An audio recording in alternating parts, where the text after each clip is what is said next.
Aujourd'hui, une vidéo dans laquelle nous allons discuter seulement avec un café de plusieurs thématiques, rien de précis. En fait, à vrai dire, j'ai rien écrit en fait là, je suis juste en train de... J'ai mis mon petit appareil. Puis vamos, hein, c'est quoi être organisé? On s'en fout. Un café ça compte. On va parler de bœufs. On va parler de la loi qui interdit de filmer les policiers. On va parler de plein d'autres trucs. Je sais pas, en fait là on est vraiment au feeling. Donc n'hésitez pas à vous abonner, liker. Dans ce moment où on a besoin de discuter. Hein. Donc discutons. Et ouais, commentez. Ça fera toujours plaisir. Et oui, il fallait bien que je poste une ou deux, trois vidéos. Parce qu'à un moment, ouvrir une chaîne juste pour rien, ça sert à rien. Voilà. Rentrons dans le vif du sujet.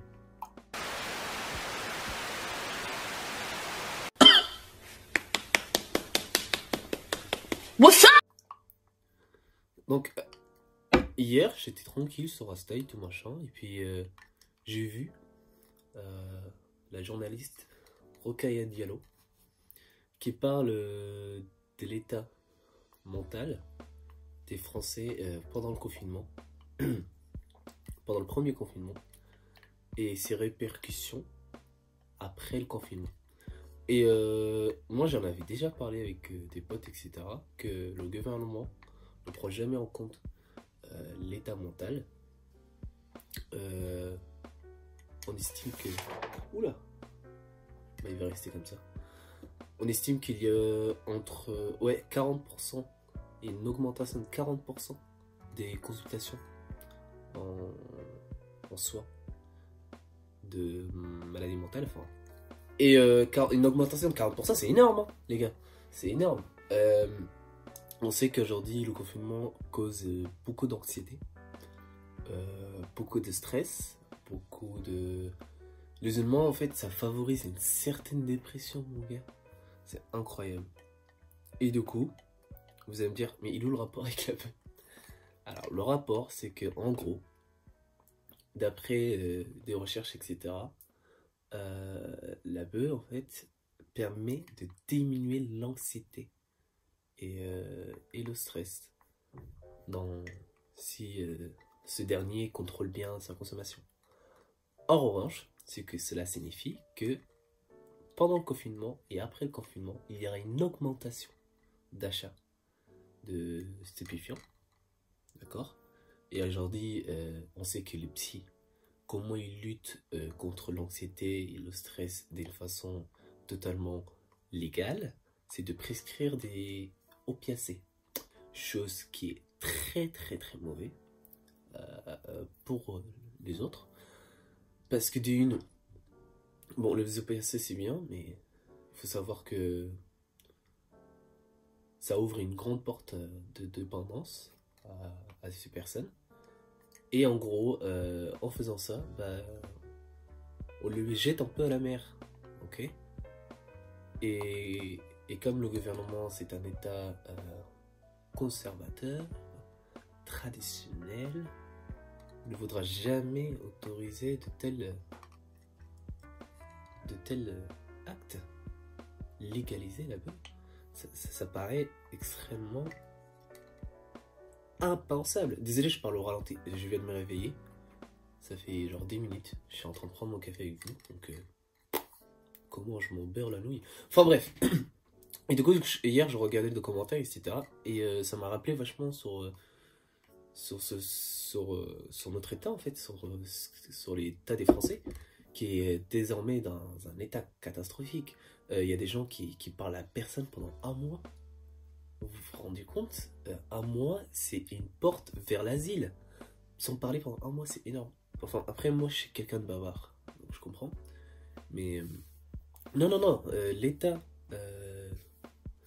leur état mental, leur psychisme, il doit être extrêmement atteint. pour les personnes qui sont tout seuls, pour les personnes qui sont avec des gens qui les maltraitent, hein, notamment les femmes qui sont avec des maris violents, etc. Je comprends totalement pourquoi elles pètent des plombs.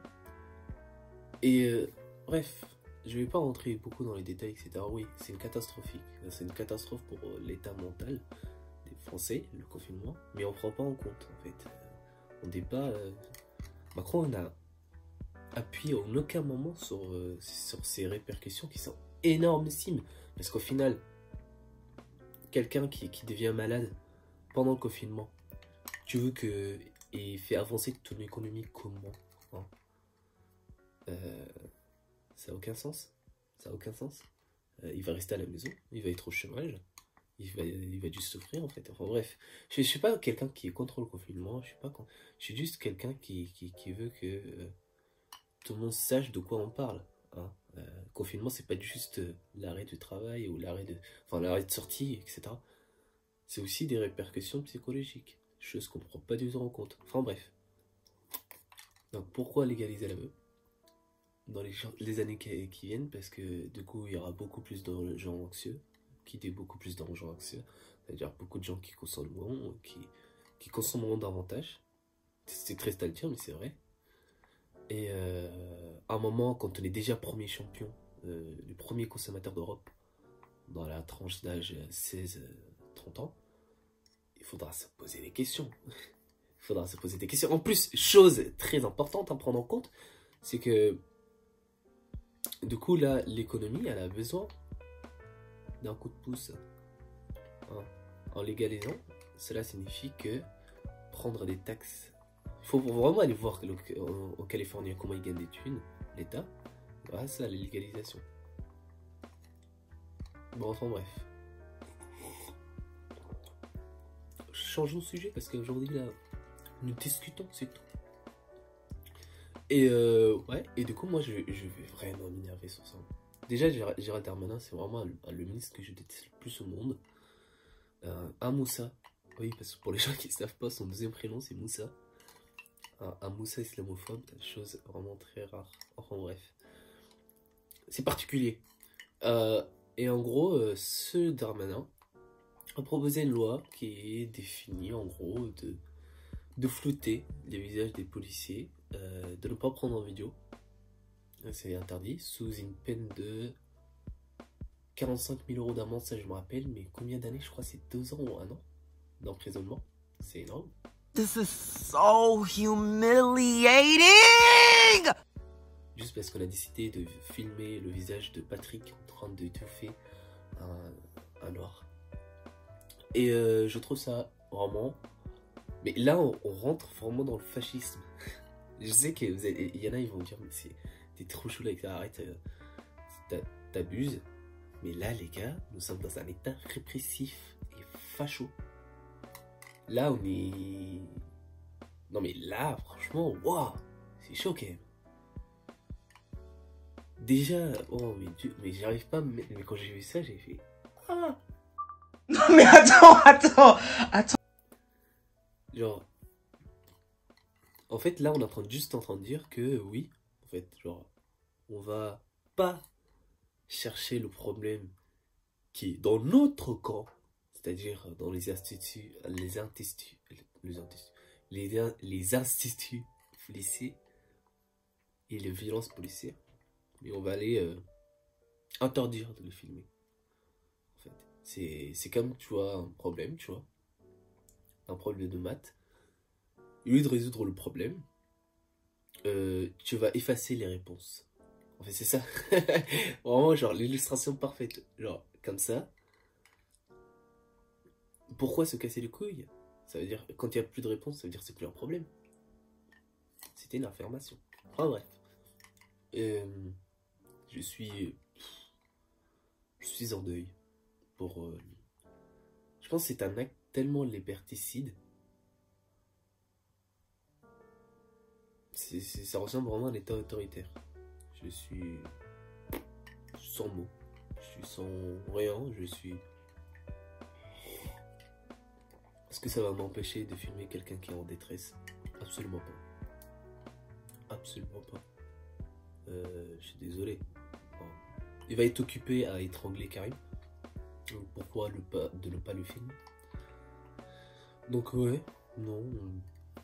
Comment on s'en beurre la nouille. Je vais continuer à filmer. Mais pour les gens pour les journalistes en fait, qui sont là pendant les manifs, qui prennent déjà assez cher, tu vois. Là, ils peuvent même pas filmer la manif. Ils peuvent même pas filmer, ils peuvent rien faire en fait. Là, on les met au chômage, les pauvres. Enfin bref. Donc voilà. Sur ça, je devrais m'arrêter. La vidéo commence à être longue. Et j'ai bientôt fini mon café. Donc voilà. Je vous souhaite une bonne journée. Je vous souhaite un très bon fin confinement. Normalement, s'il est... Ouais. Et n'oubliez pas de vous abonner et de liker comme d'habitude. Et pourquoi pas un épisode 2 de Nous discutons. Seulement on parle de choses, aucun truc organisé, je suis juste là, juste allumer mon iPad et puis filmons et nous discutons, c'est tout. Allez.